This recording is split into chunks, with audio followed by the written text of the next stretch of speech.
नाज़रीन असां हिन वक़्तु मिसण लॻ ॻोठ सोभारो मंगरियो में मौजूदु आहियूं। स्कूल जी बिल्डिंग न हुजण जे करे ॿारड़ा खुलियल आसमान हेठि वेठा आहिनि।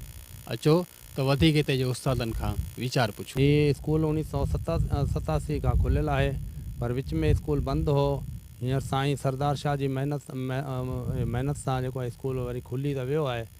2014 खां वठी स्कूल जेको बंदि पियो हो, पर 11 सेप्टेंबर 2019 खां जीअं त मूंखे हिते जॉइनिंग जे लाइ मोकिलियो वियो आहे, आऊं त हिते आयो आहियां। ॿारड़ा वीचारा पंधु करे तक़रीबन हितां 5 किलोमीटर खां परे खां वीचारा हिते पढ़ण जे लाइ हिते पहुचनि पिया, पर हिननि ॿारनि जी सहूलियत जे लाइ का बि शइ हिते मौजूदु न आहे। असां जेतिरी बि जेको जज़्बो जेको आहे वधीक असीं पंहिंजे तरफ़ां पढ़ायूं पिया ॿारनि खे। जीअं केॾीमहिल कटा विछाए, केॾीमहिल असांखे रलियूं विछाए, माना ईअं नमूने सां जेको असां तइलीम त सिलसिलो जारी आहे। ऐं ॿियो त हिते बिल्डिंग का कोन आहे। हींअर सियारे जो मौसमु अचण वारो आहे, त सियारे जे मौसम में ॿार वीचारा खुले आसमान जे हेठि ॿारनि खे हाणे जेको आउं पढ़ाए रहियो आहियां।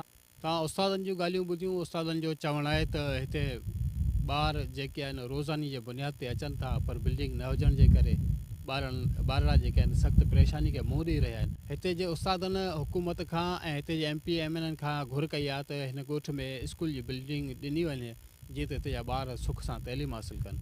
कैमरामैन जमील खोसो सां गॾु शकील सरमद, सन TV